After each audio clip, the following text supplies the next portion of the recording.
Shalom, bien-aimés dans le Seigneur Jésus, que Dieu vous bénisse et que la paix du Seigneur soit avec chacun de vous au nom de Jésus. Avec vous et le pasteur Joël Pamba, nous allons nous entretenir encore aujourd'hui autour d'un sujet qui certainement bénira ta vie.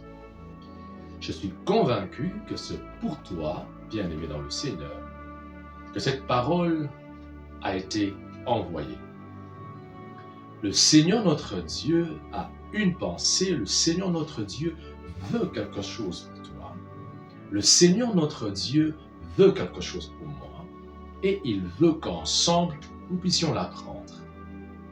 Je suis convaincu que c'est l'un des puissants, l'un des principaux fondements de la vie, l'un des principaux piliers favorisant une bonne vie en société, une bonne vie avec Dieu. Je suis convaincu que c'est dont on va parler. Si nous l'excluons de notre vie, nous aurons beaucoup du mal dans notre relation avec le Seigneur et dans notre relation avec les autres. Voilà pourquoi nous allons parler autour du pardon. Le pardon, humainement parlant, on dit, est une force qui libère. Il y a un dicton qui dit « Une faute avouée est à moitié pardonnée ». Déjà là, tu dois comprendre que le pardon a un certain pouvoir, le pardon a une certaine puissance. Le pardon a certains avantages qu'il apporte. Mais je me dis que certainement, si le pardon apporte des avantages, cela, par ricochet, nous amènera à dire le manque de pardon, certainement, pourrait avoir de conséquences. C'est pour cela, je crois qu'il est fondamental qu'aujourd'hui, vous et moi puissions voir pourquoi l'on doit pardonner? Que dit la Bible sur le pardon? Qui est le premier bénéficiaire du pardon? Lorsque un bien-aimé me pardonne parce que je l'ai offensé, lorsque un pardon est accordé, qui bénéficie en premier?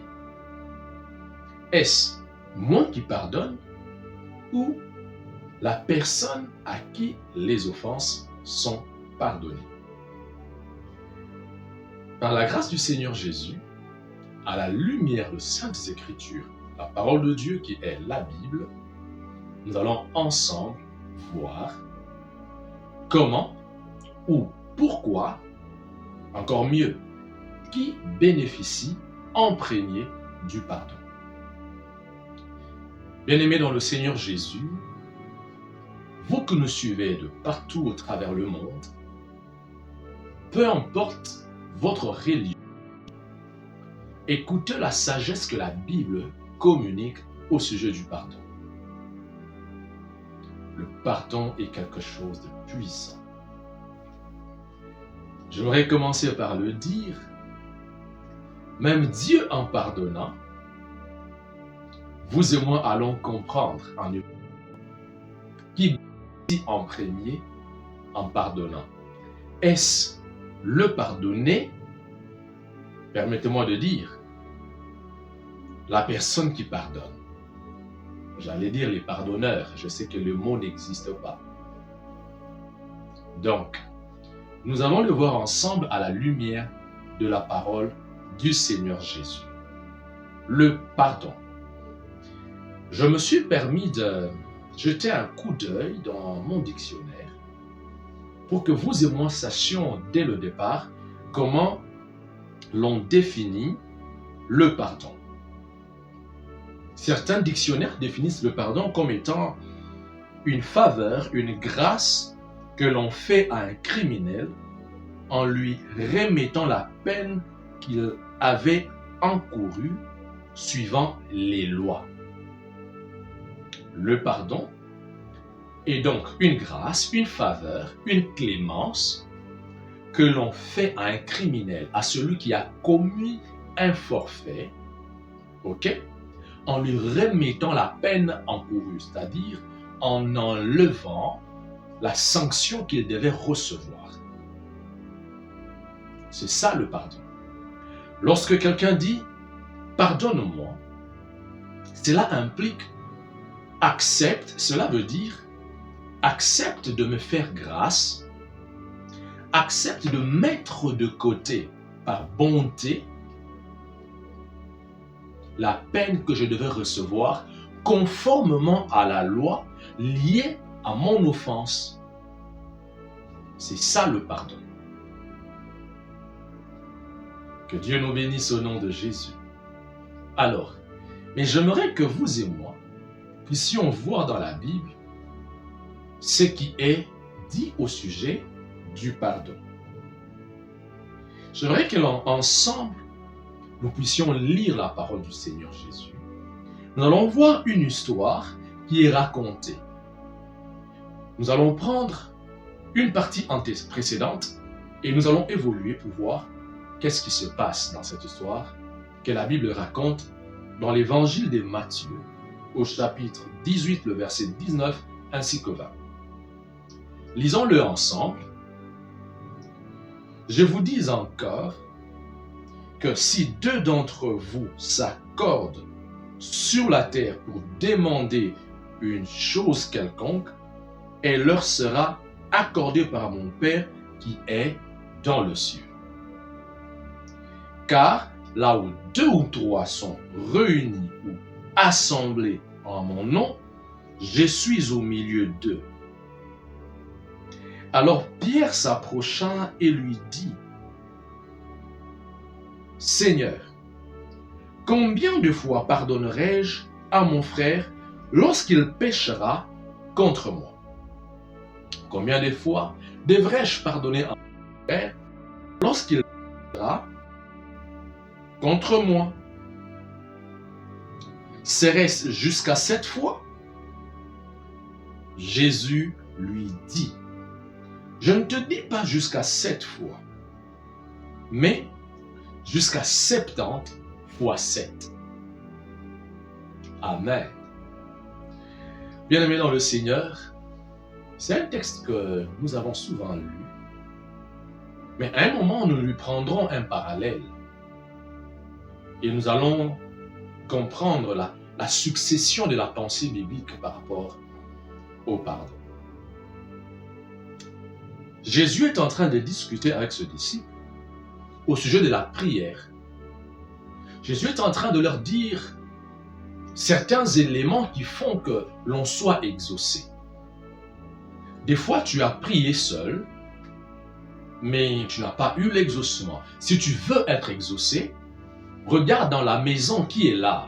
Ton frère Jurès, ta soeur, ton père, ta mère, je ne sais, ton fils. Prends-le, dis-lui, venons, prions pour mon travail qui a de problèmes. Si deux personnes se mettent d'accord pour demander une chose au Père, le Père qui est dans le ciel nous la donnera. Vous voyez cela? Et Jésus précise en disant, si seulement 2 ou 3 personnes se mettent ensemble autour du nom de Jésus, Jésus est au milieu d'eux. Le Saint-Esprit illumine la pensée et l'esprit de Pierre. Pierre court, il dit, mais Seigneur, attends, s'il te plaît.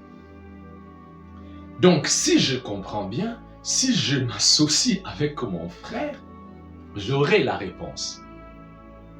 Oui, Pierre, parce que si vous êtes à 2 ou à 3, je suis au milieu de vous. Si vous êtes en harmonie, si vous êtes en accord. Ah, ok. Donc, à chaque fois que je suis en désaccord avec quelqu'un, je m'empêche de recevoir de Dieu l'exaucement à ma prière. Effectivement. Maître, donc, c'est ce que tu veux dire. Mais oui, Pierre.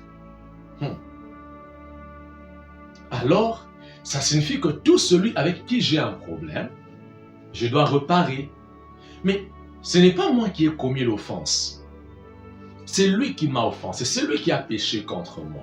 Pour mon bien, tu vois déjà que c'est pour ton bien. Combien de fois devrais-je lui pardonner?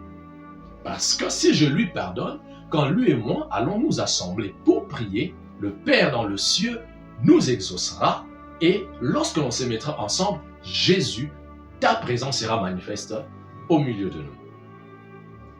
Jésus lui dit quelque chose de merveilleux.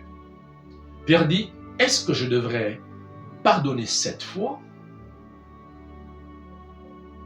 Ce n'est pas question du nombre. Pas du tout. Il n'est pas question de pardonner 7 fois. J'ai trop pardonné. J'entends souvent les gens dire cela. Tu as trop demandé pardon pour la même chose. J'ai une question. Devrais-je ne plus demander pardon parce que j'ai commis la même erreur? Devra-t-elle ne plus venir demander pardon? Qu'elle encaisse et qu'elle garde cela. Nous devons pardonner. Alors, allons-y. Prenons ce parallèle. J'aimerais que nous puissions le lire ensemble.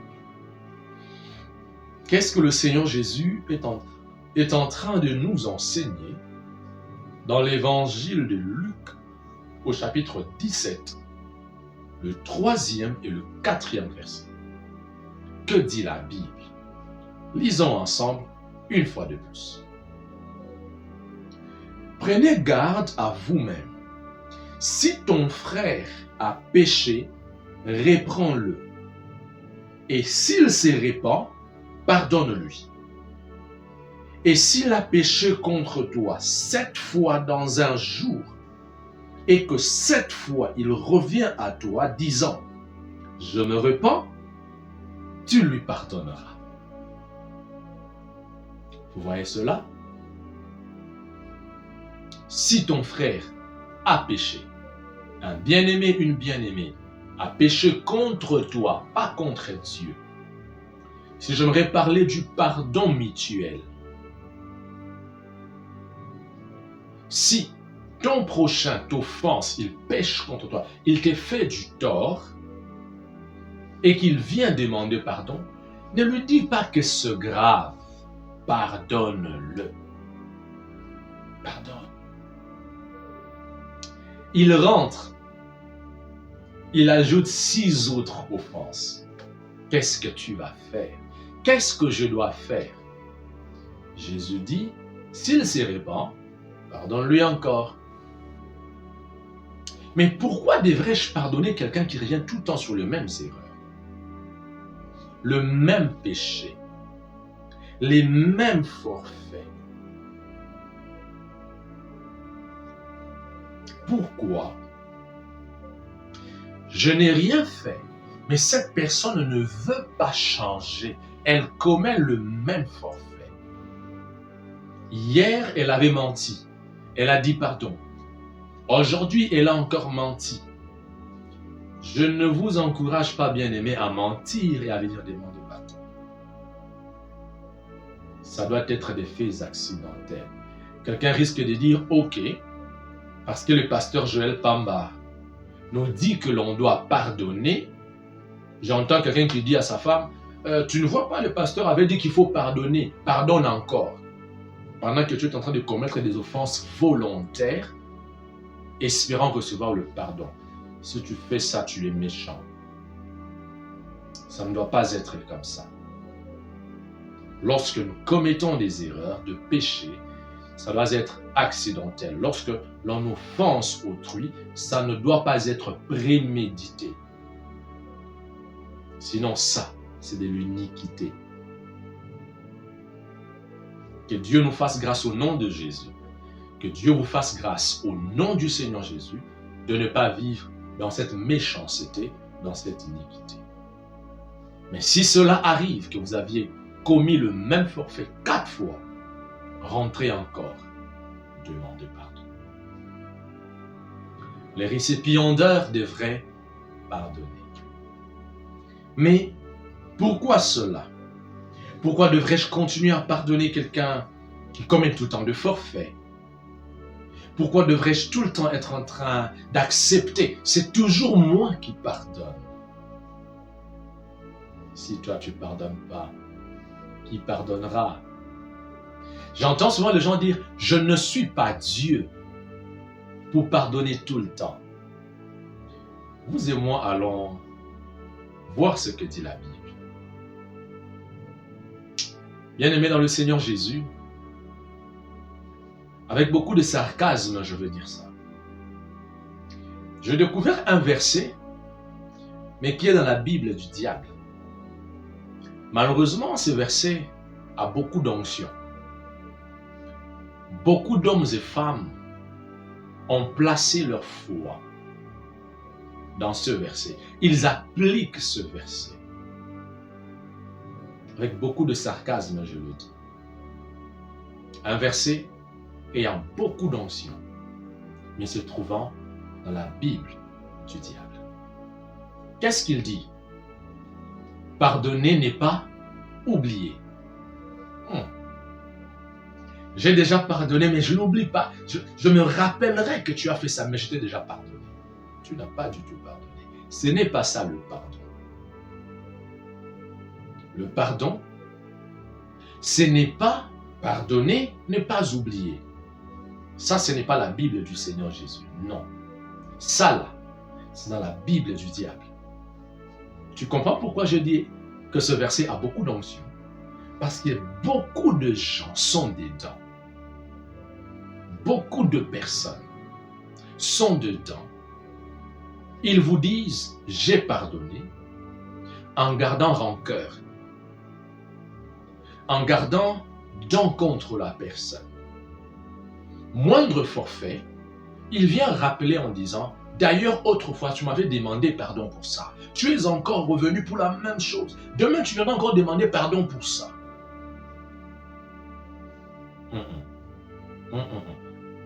N'agissons pas comme ça. Pourquoi cela? Lisons les Écritures. Marc chapitre 11, le verset 25 et 26. Que disent les Écritures? L'évangile de Marc, au chapitre 11e, le verset 25 ainsi que 26. Lisons ensemble. Et lorsque vous êtes debout faisant votre prière, si vous avez quelque chose contre quelqu'un, pardonnez-lui afin que votre Père qui est dans le ciel vous pardonne aussi vos offenses. Mais si vous ne pardonnez pas, votre Père qui est dans le ciel ne vous pardonnera pas non plus vos offenses. Ok. Pourquoi je dois pardonner? Qui bénéficie en premier du pardon? Le pardon mutuel. Ici, je ne suis pas en train d'enseigner le pardon que l'on adresse à Dieu. C'est le pardon que je dois accorder à quelqu'un. Précédemment, nous venons de lire « Mon prochain vient demander pardon ». Qu'est-ce que je dois faire? Jésus dit « Pardonne ». Ça, c'est la première fois. Et s'il revient comme étant le même forfait 7 fois, Jésus dit « Pardonne encore. Encore et encore. Ne te fatigue pas de pardonner. Mais pourquoi ne devrais-je pas m'arrêter de pardonner? Parce que le verset que nous venons de lire dans Marc 11, 25 à 26 le dit mieux. Pourquoi tu dois pardonner sans arrêt, full time? Simplement parce que quand tu ne pardonnes pas, j'ai envie de le dire ainsi, Dieu n'écoutera pas ta prière. Jésus dit, au moment où tu es sur le point de faire ta prière, au moment où je ferme mes yeux, je veux me répandre dans la présence de Dieu. Quand dans mon esprit, je me rappelle que le frère Habakkuk lui et moi, il y a mésentente, et que j'ai donc contre mon bien-aimé Habakkuk, alors je me dois de lui pardonner. La Bible ne dit pas quand ce dernier viendra demander pardon. Ici, au moment de ma prière, dès que je me rends compte, lui et moi, ça ne marche pas. J'ai donc contre lui, j'ai quelque chose contre lui. Je dois me dire, je dois décider de lui faire faveur, d'écarter de sur lui ses offenses et de lui considérer comme étant juste. C'est ça, pardonner quelqu'un. N'attends pas toujours qu'on vienne te demander pardon. N'attends pas toujours. Des fois, c'est d'ailleurs mieux, c'est plus facile. Pardonne. Dès que je décide de pardonner, que la personne m'ait demandé pardon ou non, quand elle viendra demander pardon, tu verras que ça sera plus facile d'accorder ces pardons. Que Dieu bénisse tous ceux et celles qui en cet instant viennent de prendre la décision de pardonner les leurs. Je prie aussi que Dieu te donne la force de pardonner sans toujours attendre que les autres viennent demander pardon. Si tu ne pardonnes pas, si je ne pardonne pas, mon Père qui est dans le ciel ne me pardonnera pas non plus. Rien qu'en lisant ici, bien-aimés dans le Seigneur Jésus, vous et moi remarquons, vous et moi constatons, à la lumière de la parole de Dieu, que le premier bénéficiaire du pardon accordé à autrui n'est pas autrui, mais c'est moi-même. Lorsque je suis sur le point de prier, je me rappelle que Habakkuk m'avait fait du mal. Pourquoi Habakkuk? C'est rare qu'il y ait des Habakkuk. Je ne veux pas donner un nom commun. Sinon, quelqu'un qui se retrouverait dans ce nom risquerait de se dire « Le pasteur Joël aurait-il donc contre moi ?» Même si c'était le cas, je t'aurais certainement déjà pardonné. Habakkuk a donc contre moi. Je m'en rappelle. Ou j'ai donc contre Habakkuk. Je m'en rappelle au moment de ma prière. Je dois pardonner. Habakkuk ne sait peut-être pas que je suis fâché contre lui pour ce qu'il avait fait. Mais je lui pardonne. C'est moi qui en bénéficie en premier. Parce que manquer de lui pardonner me ferme à moi-même la porte du pardon. Et si je ne suis pas pardonné, comment Dieu m'exaucera? Rappelez-vous avec l'histoire de l'aveugle né. Je ne sais pas si vous allez vous rappeler, c'est que cet homme dit aux pharisiens qui disent de Jésus que c'est un pécheur. Que dit cet homme? Il dit, je n'ai jamais entendu, vous et moi nous le savons, qu'un homme qui soit né aveugle ait recouvré la vue. Si cet homme était un pécheur, comment peut-il prier et Dieu l'exaucer? Car vous et moi savons que Dieu n'exauce pas la prière des pécheurs. Donc, ne pas pardonner autrui fait que ma prière ne sera pas exaucée simplement parce que mes propres péchés n'auraient pas déjà été pardonnés. Dieu ne peut pas me pardonner alors que moi je refuse de pardonner autrui. Le pardon est une puissance. Vous êtes le premier à bénéficier du pardon que vous accordez à autrui. Regardez comment ça vous fait souffrir. À chaque fois que vous repensez au mal qu'elle vous a fait, vous avez de la rancœur. Vous êtes fâché au-dedans de vous. Quand vous pensez à ça, vous vibrez de colère. C'est normal, parce que cette personne a posé des actions qu'elle ne devait pas. Pasteur, vous parlez parce que vous ne savez pas ce que ça m'a fait. Je ne sais pas ce que ça vous a fait. Mais Jésus comprend ce que ça vous a fait. Pour votre bien, il vous demande de pardonner. Laissez aller la colère. Accordez-lui le pardon. Quand vous le faites, Dieu, votre Père qui est dans le ciel, vous pardonnera. Non, Seigneur, non, pasteur. Ce qu'il m'a fait est grave. C'était mon unique fille. Il a abusé d'elle. C'est triste. Certes, ça fait mal et c'est regrettable. Pour votre propre bien, pardonnez. Pasteur, il a ôté la vie à notre Père. C'est très douloureux.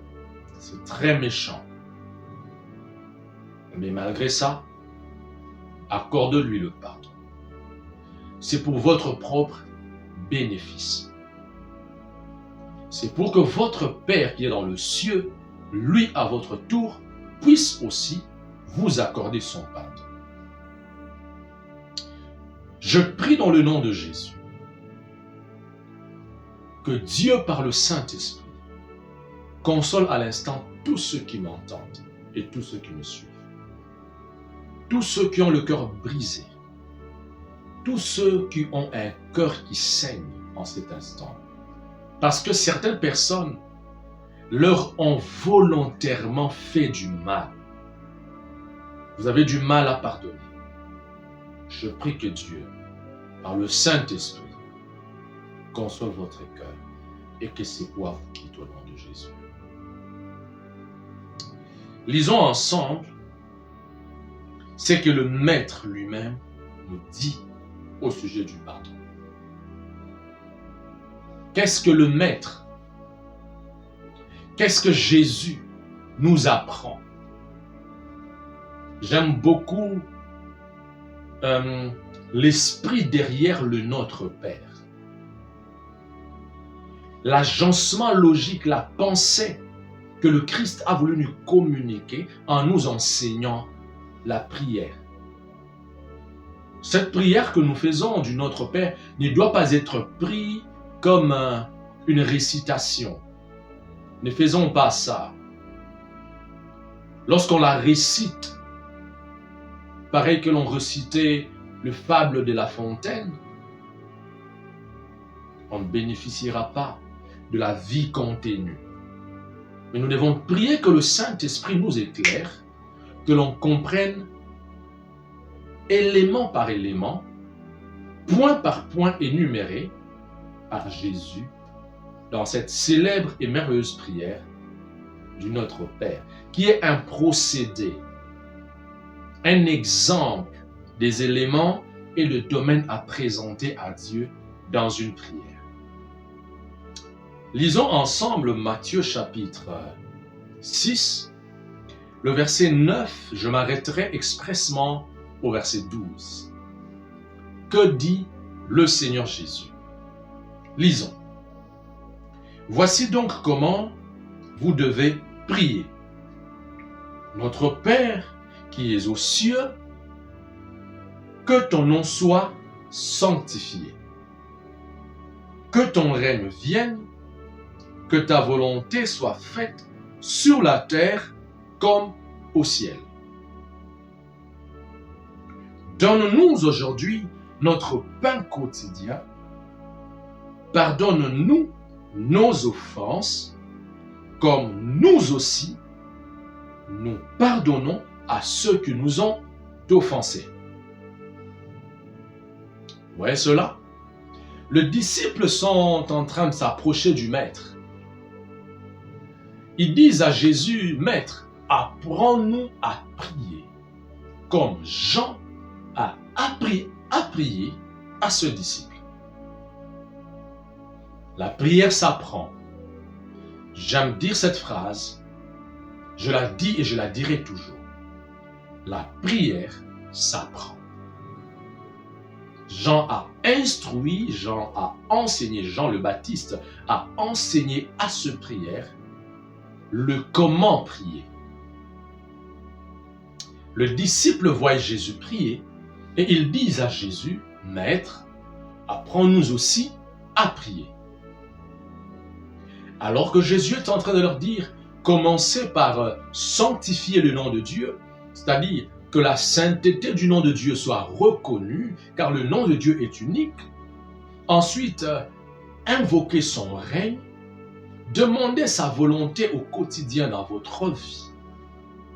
Demandez-lui le pain, demandez-lui la nourriture de tout le jour, parce qu'il est votre Père. En tant que votre Père, il prendra soin de vous. Mais attention, n'allez pas vite. Prenez la peine de demander à votre Père le pardon de vos péchés. Ah oui, Seigneur, merci. Nous devons demander à notre Père le pardon de péché. Oui, les amis, mais attention, le Père ne vous pardonne pas n'importe comment. Le verset dit, « Pardonne-nous nos offenses. » Comment? Comme vous et moi, pardonnons aux autres. Rappelez-vous, bien-aimés dans le Seigneur, rappelez-vous, cher papa, chère maman, à cause d'un divorce, la haine s'est installée au milieu de vous. Le divorce est destructeur. Je vous prie au nom de Jésus, ne vous séparez pas. Trouvez le moyen de vous pardonner mutuellement. Trouvez le moyen de vous pardonner. Demandez à Jésus de vous donner la force de pardonner à cet homme qui vous maltraite, qui vous trompe, qui vous rabaisse. Demandez à Dieu la force de pardonner à cette femme qui vous manque de respect, qui vous traite tel que fait, qui vous trompe ça et là, qui maltraite vos enfants, qui insulte vos parents. Peu importe. Demandez à Dieu la force de lui accorder le pardon. Mais mieux, demander à Dieu de la transformer. Jésus peut le faire. Pardonne-nous nos offenses. Comment? Comme nous pardonnons à ceux qui nous ont offensés. Je vous ai parlé d'un verset qui est contenu dans la Bible du diable, qui a beaucoup d'onction malheureusement. Ce verset détruit plusieurs. Ce verset ferme l'accès au ciel à plusieurs. Beaucoup descendent dans le séjour des morts avec des problèmes parce qu'ils ne veulent pas pardonner. Beaucoup vont manquer le ciel par manque de pardon. Pourquoi? Il, elle est mort avec la colère contre un autre.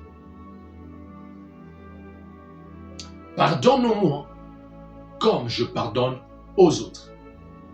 Quel est ce verset dont je fais mention tout à l'heure de manière sarcastique en disant qu'il est contenu dans la Bible du diable?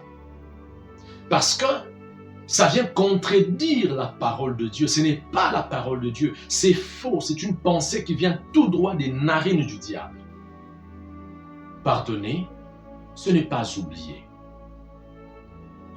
Satan est méchant. Ce mensonge est répandu au travers le monde. Une faute avouée est à moitié pardonnée. C'est faux. Une faute avouée pour laquelle on demande pardon est complètement pardonnée. Pas à moitié. L'autre moitié, bien aimé, tu la gardes pour qui? Tu la gardes pour quoi en faire? Tu la gardes pour quoi? Une faute avouée est à moitié pardonnée. D'accord.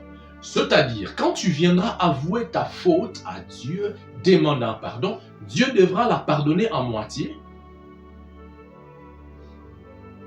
Ok? Si Dieu commençait à pardonner vos fautes, mes fautes à moitié, que serons-nous? Quelle serait notre suite? Pardonne-nous nos offenses. Comment? Comme nous pardonnons aussi à ceux qui nous ont offensés. Si je pardonne les autres, un mot de pardonner n'est pas oublié. Bien-aimé dans le Seigneur, si Dieu devait commencer à te pardonner, à me pardonner, sans oublier ce qu'on a fait, qu'est-ce qui se passerait?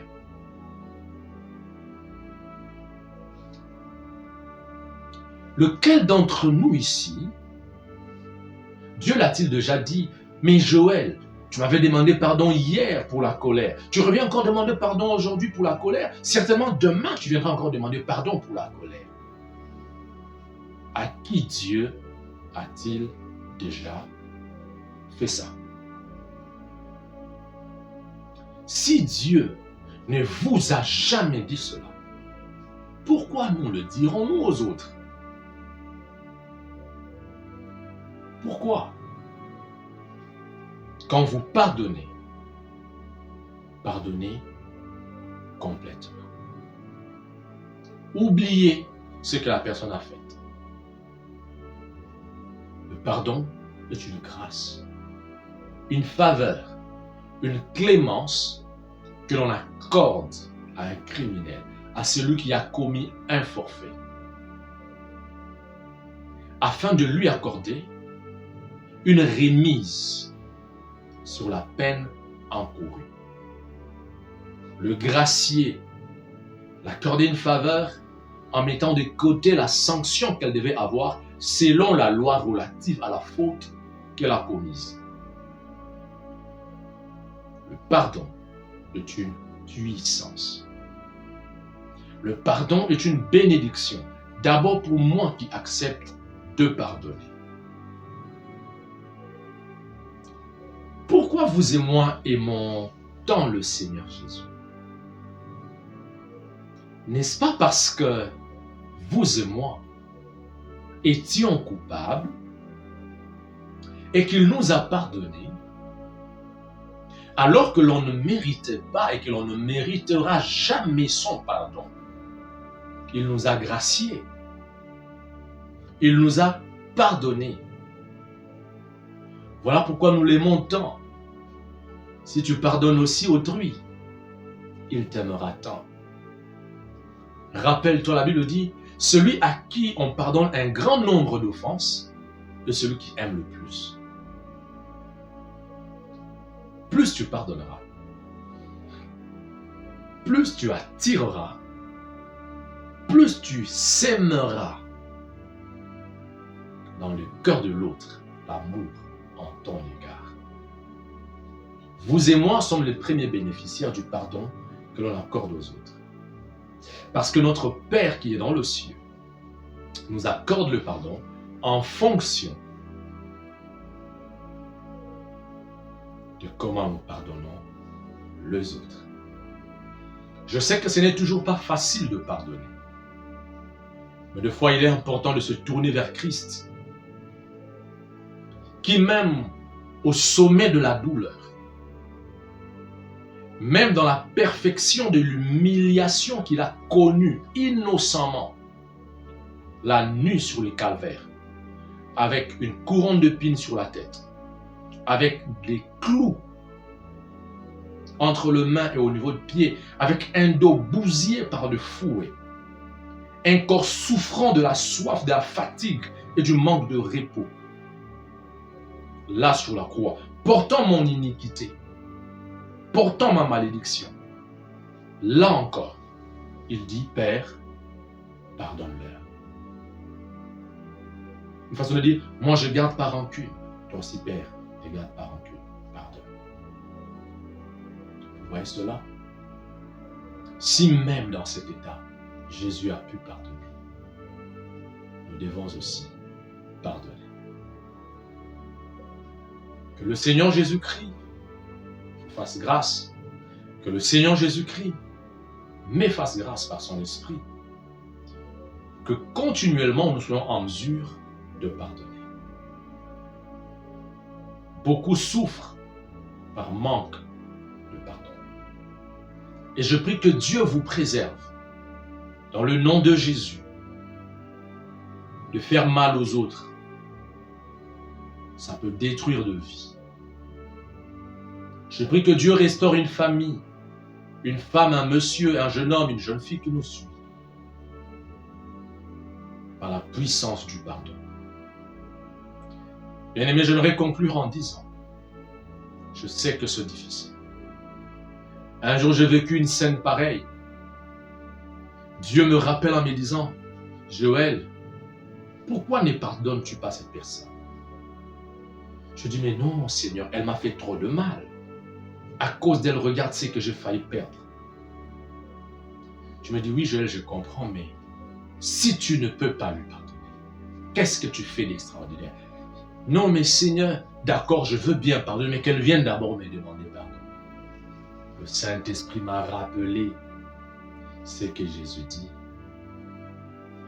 Je veux paraphraser. Si vous ne pardonnez que ceux qui viennent demander pardon, qu'est-ce que vous faites d'extraordinaire? Si tu n'es bien qu'envers ceux qui sont bien envers toi, si tu ne salues que ceux qui te saluent, que fais-tu d'extraordinaire? Le païen, les incirconcis, ne font-ils pas ça? Seigneur, je comprends que je dois pardonner, mais ce qu'elle a fait est grave. Et ce que toi tu avais fait dans ta vie face à moi, Dieu, le péché que tu commets. J'aimerais dire à une femme qui me suit maintenant, pendant que nous sommes en train de finir ces instants, penses-tu mériter le pardon pour l'avortement que tu avais commis, plus que le pardon que l'autre devrait avoir de vous pour l'argent qu'il vous a volé? C'est douloureux, mais pardonnez. Si Dieu a pu vous pardonner, pardonnez. Alors j'étais en train de dire à Dieu, Seigneur, c'est douloureux, je veux pardonner, mais je n'y arrive pas. Joël prend la décision de pardonner. Et je me rappelle, j'ai dit à Dieu, je veux bien pardonner. Aide-moi à le faire. Associons-nous, soutiens-moi, et je le fais, je te promets que je pardonne. Je poserai les actions qui vont dans la direction du pardon. Bien-aimé, j'ai commencé à agir de la sorte. J'ai commencé à saluer la personne, même si au départ, elle ne me répondait pas. Plus je le faisais, plus la personne, de temps en temps, répondait, de temps en temps, non. Et à un moment, elle a commencé à répondre. Et un jour, alors que j'étais en prière, le Saint-Esprit vient me poser la question, Joël, où est partie la douleur que tu avais par rapport à la blessure que telle personne t'avait faite? Très sincèrement, j'ai checké au-dedans de moi. Je me dis, hey, apparemment, je ne la ressens plus, cette douleur. Et ça me dit oui, c'est parce que tu as pardonné. Bien-aimé dans le Seigneur, si tu décides de pardonner, tu ne sauras pas à quel moment la douleur va partir. Peut-être qu'elle va partir maintenant quand on va prier. Je vais prier avec toi dans un instant pour que la grâce de Dieu te soit communiquée, que la puissance du Saint-Esprit vienne sur toi afin que tu sois en mesure de pardonner et que cette plaie guérisse au nom de Jésus. La paix te reviendra. Quand vous pardonnez, vous êtes le premier à bénéficier du pardon. Même Dieu, quand il nous pardonne, il est le premier à bénéficier parce qu'il voit sa relation avec sa création. Il voit la relation avec quelqu'un qui s'est détourné du chemin revenir vers lui. Il bénéficiera d'une adoration, il bénéficiera de vous et de moi dans sa présence éternellement. Il est content de voir sa créature lui revenir. Le pardon, nous en sommes le premier bénéficiaire. Le premier bénéficiaire de ce bienfait lorsque nous l'accordons aux autres. Que Dieu vous bénisse de partout où vous nous suivez dans le nom de Jésus. J'aimerais prier avec vous en cet instant. Vous avez fait du mal à quelqu'un, rentrez demander pardon. Vous voulez pardonner quelqu'un, vous n'arrivez pas, vous avez une douleur, une blessure. J'aimerais prier avec vous. Posez votre main sur votre cœur, je vous en prie. Et nous allons invoquer le Seigneur Jésus ensemble. Je prie avec vous au nom du Seigneur Jésus. Précieux Père, dans le beau nom du Seigneur Jésus, nous venons vers toi. Dans ces doux noms du Seigneur Jésus, mes bien-aimés et moi, nous nous accordons. Papa, maman qui me suit et moi maintenant, nous mettons ensemble pour te demander une chose. Premièrement, nous te rendons grâce pour ta parole qui nous est parvenue. Merci qu'elle agisse en nous avec puissance dans le nom du Christ Jésus et par la puissance du Saint-Esprit. De même, Seigneur, nous te prions de nous pardonner pour le manque de pardon. Pardonne-nous pour toutes les fois où nous avons refusé de pardonner, selon la Bible. Des fois, c'était dur d'accorder le pardon. Mais Seigneur Jésus, nous te prions. Viens nous en aide par ton esprit. Nous décidons de pardonner et nous pardonnons maintenant. Tu peux citer le nom de la personne en disant « Seigneur, je pardonne » et tu mets son nom. Seigneur Jésus, alors qu'il décide de pardonner cette personne, que le poids parte, que la douleur associée à cette blessure quitte maintenant au nom de Jésus. Je prie que le fardeau et le poids puissent partir, que la paix remplisse les cœurs au nom du Seigneur Jésus. Je brise le chêne que Satan a posé sur vous à cause du manque de pardon. Je vous déclare libre de ces fardeaux. Soyez guéris et que vos blessures intérieures soient cicatrisées au nom puissant et redoutable de Jésus. Que la paix du Christ, la consolation de Dieu par le Saint-Esprit vous remplisse au nom de Jésus. Amen. Que la paix de Jésus-Christ soit sur chacun de nous, sur chacun de vous. C'était avec vous le pasteur Joël Pamba. Que Dieu vous bénisse. Nous reviendrons très certainement avec la suite de cet enseignement qui vous bénira. Même chaîne, même heure, et le Seigneur vous fera du bien. Demeurez bénis au nom de Jésus.